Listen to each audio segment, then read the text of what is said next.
दोस्तों, skill maker YouTube channel में आप सभी का स्वागत है।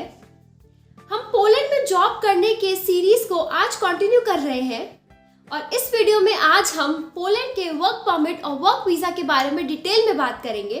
तो दोस्तों, बिना देर के चलिए शुरू करते हैं।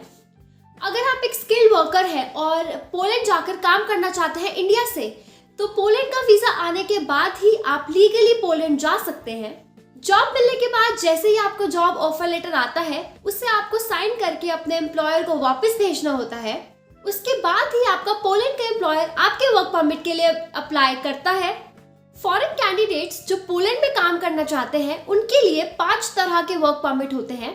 सबसे पहले वर्क परमिट टाइप ए, ये अथॉरिटी पर्सनल के लिए होता है जिसकी वैलिडिटी 3 साल तक की होती है। दूसरा वर्क परमिट टाइप बी, ये लीगल वर्कर्स के लिए होता है या उनके लिए जिनके पास पोलैंड में ओनरशिप है। ये 6 महीने से ज्यादा तक की वैलिडिटी के लिए इशू किया जाता है। तीसरा work permit type C and चौथा वर्क परमिट टाइप डी। ये दोनों type C and type D work permit सबसे कॉमन टाइप के वर्क परमिट है। अगर आप स्किल्ड इंडियन वर्कर है तो आपके लिए ये ही वर्क परमिट इशू किए जाते हैं।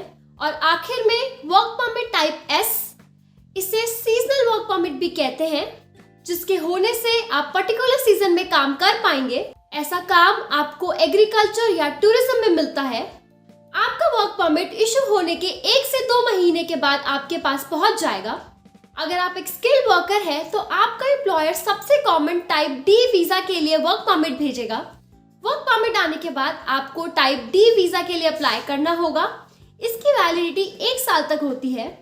वीजा के लिए अप्लाई करने के लिए आपको स्क्रीन पे दिए गए लिंक पे जाके पोलिश एम्बेसी में अपना अपॉइंटमेंट लेना पड़ेगा। अपॉइंटमेंट डेट आने के बाद आपको अपने सारे रिक्वायर्ड डॉक्यूमेंट्स लेके अपॉइंटमेंट सेंटर जाना होगा अपॉइंटमेंट के लिए। अपॉइंटमेंट डेट पे आपको जो डॉक्यूमेंट्स लेके जाने हैं उसकी जानकारी आपको ऑनलाइन फॉर्म भरते हुए दी जाएगी। और अभी मैं आगे भी आप लोगों को डॉक्यूमेंट्स के बारे में इंफॉर्मेशन दूंगी।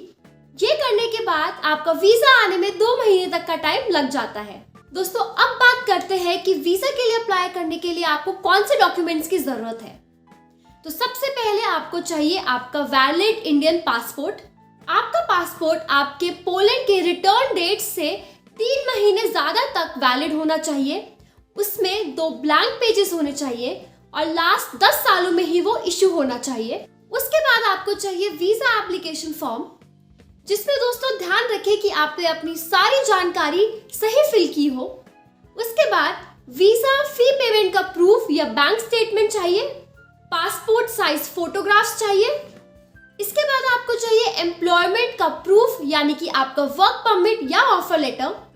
उसके बाद दोस्तों आपको अपनी बैंक स्टेटमेंट सबमिट करनी है, जिसमें दिखाया जाएगा कि आपके अकाउंट में पोलैंड के कुछ स्टार्टिंग के दिनों के खर्चों के पैसे हैं।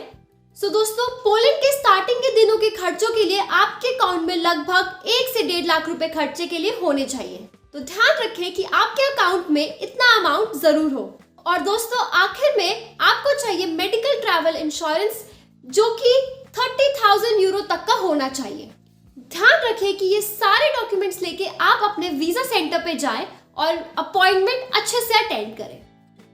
दोस्तों, पोलैंड के वीजा की कॉस्ट अलग अलग प्रोफेशंस पे डिपेंड करती है, बट जनरली आपके पोलैंड के वीजा की कॉस्ट आपको पड़ेगी लगभग 8,000 से 10,000 के बीच में। आपका वीजा आने के बाद आप पोलैंड जाकर काम शुरू कर सकते हैं। टाइप डी वीजा की वैलिडिटी 1 साल तक की होती है और अगर आपको टाइप डी वीजा के वैलिडिटी पीरियड से ज्यादा रहना है तो दोस्तों आपको पोलैंड में टेम्परेरी रेजिडेंस परमिट के लिए अप्लाई करना होगा। टेम्परेरी रेजिडेंस परमिट को आने में 3 से 4 महीने तक का टाइम लग सकता है। तो ध्यान रखें कि पोलैंड में जाते ही आप अपनी कंपनी को बोल के इसके लिए जल्द से जल्द अप्लाई करवा लें। और दोस्तों, अगर आप टेम्परेरी रेजिडेंस परमिट के लिए अप्लाई नहीं करते हैं और तब भी आपको अगर अपने वैलिडिटी पीरियड से ज्यादा रहना होता है, तो आप अपने एम्प्लॉयर को बोल के एक नया वर्क परमिट भी इशू करा सकते हैं। नए वर्क परमिट इशू होने के बाद आपको अपने देश वापस आकर फिर से वीजा के पूरे प्रोसेस को कंप्लीट करना होगा और वीजा के लिए अपने देश से अप्लाई करना होगा। दोस्तों, अगर आप स्किलपी जैसे रिक्रूटमेंट एजेंसीज की मदद लेते हैं तो आपको इस पूरे प्रोसेस में फुल सपोर्ट एंड गाइडेंस मिलेगी।